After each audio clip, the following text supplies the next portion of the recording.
추동훈 매일경제 기자와 함께하는 인뉴욕 시간입니다. 오늘도 글로벌 이슈들 자세하게 체크해보겠습니다. 기자님 안녕하세요. 네, 안녕하세요. 네, 그럼 첫 번째 소식부터 바로 확인해 볼 텐데요. 엔비디아가 시가총액에서 아마존을 추월했다라는 제목인데요. 이 엔비디아 주가가 연일 사상 최고치를 경신하는 것 같아요. 네, 맞습니다. 엔비디아 주가가 계속 상승했었고요. 결국에 드디어 아마존을 제쳤습니다.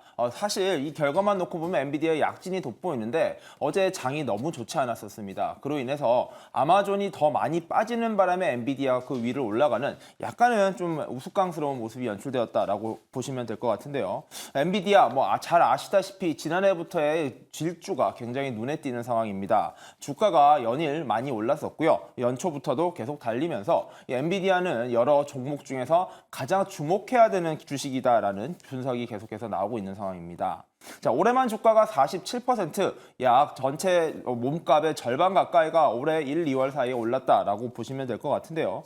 인공지능 대장주로 자리매김하면서 엔비디아의 질주 어디로 갈 것인가 시장의 목표가도 계속 올라가고 있는 상황입니다.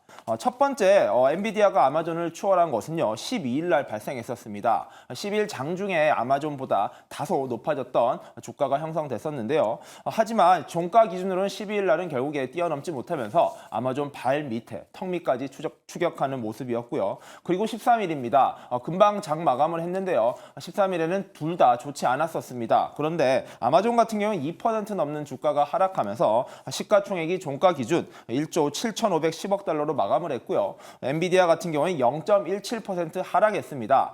하락을 하긴 했지만 다른 종목보다 다른 기업보다 그 하락폭이 무척 적었기 때문에 결국에 721.28달러로 마감을 했고 이 시가총액은 1조 7,810억 달러를 기록한 것입니다. 자, 엔비디아가 아마존의 시가총액을 추월한 것은요, 2002년 이후로 약 20여 년 만에 발생한 일입니다.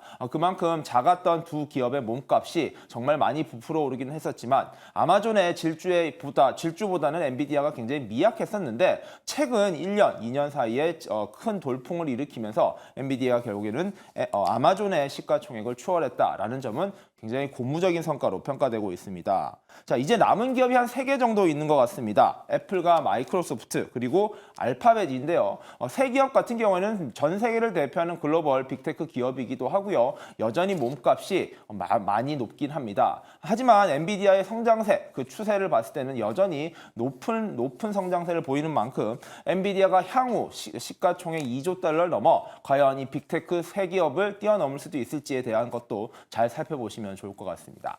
네, AI 산업 발달과 함께 엔비디아가 무섭게 성장하고 있는데요. 22년 만에 시가총액에서 아마존을 앞서고 또 시가총액 2조 달러 입성을 앞두고 있다는 내용도 들어봤습니다. 오는 21일에는 실적 발표를 앞두고 있는데요. 또 매 분기마다 예상을 웃도는 실적을 발표한 만큼 또 그 기대가 모아지고 있습니다. 이어서 두 번째 기사로 넘어가 볼게요. 기사의 제목을 먼저 보시면 네, 오늘 CPI 보고서 네, 하락했다. 인플레이션 데이터 후에 다우지수가 하락했다라는 제목인데요. 네, 오늘 가장 시장이 주목했던 CPI가 발표가 됐습니다. 예상치에 어떻게 부합하게 나왔나요? 네, 당연히 좀 좋은 결과가 나오길 기대했었는데요. 그 기대에 못 미쳤다라는 것으로 결과를 가름할 수 있을 것 같습니다. 실제 3대 지수 역시 이번 결과에 실망감을 표출하면서 큰 폭으로 하락했습니다. 정말 공포의 화요일이었다라고 해도 과언이 아닐 것 같은데요. 다우존스 같은 경우는 1.35%, S&P 500은 1.37%, 나스닥은 1.8% 폭락하면서 시장에 큰 충격파를 주고 있는 상황입니다. 오늘 주가가 흔들렸던 이유, 정말 단연히 이 하나 때문이라고 보시면 될 것 같은데요. 미국의 소비자 물가 지수가 발표됐기 때문입니다. 사실 발표 직전까지만 해도 제가 어제 밤사이에 준비를 하고 있을 때만 해도 기존에는 기대감이 매우 높았던 상황입니다. 시장 전망치가요. 지난 1월 달에 전년 동기 대비 소비자 물가 지수 상승률이 2.9% 정도 나올 것이다 라는 전망이 나와 있는 상황이었습니다. 2% 상승률 같은 경우에는요. 약 2년여 만에 다시 돌아가는 것으로 기대를 모았고 제롬 파월을 비롯한 페드에서도 계속해서 2%대 소비자 물가지수가 나온다면 금리 인하를 본격적으로 할 수 있다. 그리고 여러 경제적으로도 큰 도움이 될 것이다라고 항상 강조해왔던 부분이기도 합니다.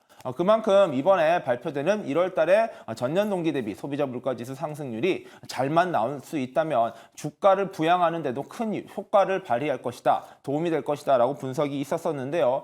이러한 전망은 실제 발표를 나온 직후에 실망으로 바뀌어버렸다라고 보시면 될 것 같습니다. 실제 발표된 소비자 물가지수는요, 전년 동기 대비 3.1% 상승한 것으로 확인됐습니다. 이게 예상치였던 2.9%보다는 조금 더 높게 결국에는 강한 인플레이션을 보였다라고 정리를 해볼 수 있을 것 같고요. 지난달, 즉 작년 12월의 소비자 물가지수는요, 전년 동기 대비 3.4% 정도 상승했습니다. 그보다는 나아졌다라는 점은 긍정적이지만 시장의 기대치가 너무 높았던 탓에 주식들 그리고 투자자들은 실망으로 그리고 주가 하락으로 대답을 했다라고 보시면 될 것 같습니다. 자, 유가와 에너지 등 이러한 근원 소비자 물가 지수입니다. 이 두 가지들을 뺀 근원 소비자 물가 지수 같은 경우에도 전년 동기 대비 3.9% 상승하면서 직전월과 동일한 숫자가 나왔습니다. 근원 소비자 물가 지수 역시 3.7% 정도로 떨어질 것이다라고 기대를 했었는데 그보다는 상회하는 숫자가 나오면서 모든 측면에서 만족을 못 시킨 결과가 나왔다라고 보시면 될 것 같습니다. 사실 왜 이렇게 이 CPI에 영향을 많이 받았냐에 대한 분석도 나오고 있는데요. 이 실적장이 거의 끝나가는 분위기입니다. 엔비디아 실적이 아직 발표가 남았다라고 말씀해 주셨는데 이제는 대부분의 빅테크 기업들의 실적이 발표됐고요. 실적으로 인한 주가 부양 효과는 거의 끝이 나고 있는 분위기입니다. 그만큼은 이제 인플레이션을 비롯한 여러 경제 지표를 통해서 조금 더 주가가 올라가야 될 것이다. 그리고 소비자 물가 지수는 이러한 주가를 부양하는데 가장 핵심적인 지표로 평가를 받아왔었습니다. 그만큼 기대가 높았고요. 주가를 한 번 더 끌어올리길 기대했지만 그 결과가 예상보다 너무 나쁘게 나오면서 어찌 보면 그 실망이 결과로 이어졌다라고 보시면 될 것 같습니다. 자, 이번 주에는요. 15일에 1월 소매 판매 그리고 16일에는 1월 생산자 물가 지수까지 여러 중요한 경제 지표들이 발표될 예정입니다. 물론 소비자 물가 지표만큼의 영향력은 적겠지만 시장의 실망감이 이미 선반영된 만큼 향후 데이터들이 조금 나쁘게 나온다 하더라도 오늘만큼의 하락폭은 나올 것 같지 않고요. 다만 만약에 더 좋은 결과, 반전의 결과가 나온다면 주가 상승의 동력은 있다라고도 분석해 볼 수 있을 것 같습니다. 전문가들은요, 장기적으로는 결국에 상승을 할 것이다 라고 이야기를 하고 있고요. 반면에 페드와 관련된 사람들은 조금 더 신중하게 봐야 된다라는 반대 입장도 여전히 가지고 있습니다. 자, 양측의 입장이 여전히 대치하고 있는 상황, 과연 미국 경제의 향방 어디로 갈지 2월달, 3월달이 굉장히 분수령이 될 것 같습니다. 네, CPI가 시장의 예상치를 상회하면서 지수 선물이 일제히 급락했고요. 연준의 조기 금리 인하 가능성은 더 낮아지게 됐습니다. 이 밖에 이번 주에는 말씀해주신 것처럼 소매 판매와 또 생산자 물가지수 경제 지표를 앞두고 있으니까요. 계속 주시하면서 참고하셔야겠습니다. 오늘도 자세한 내용 전해주신 추동훈 기자, 감사합니다. 네, 감사합니다.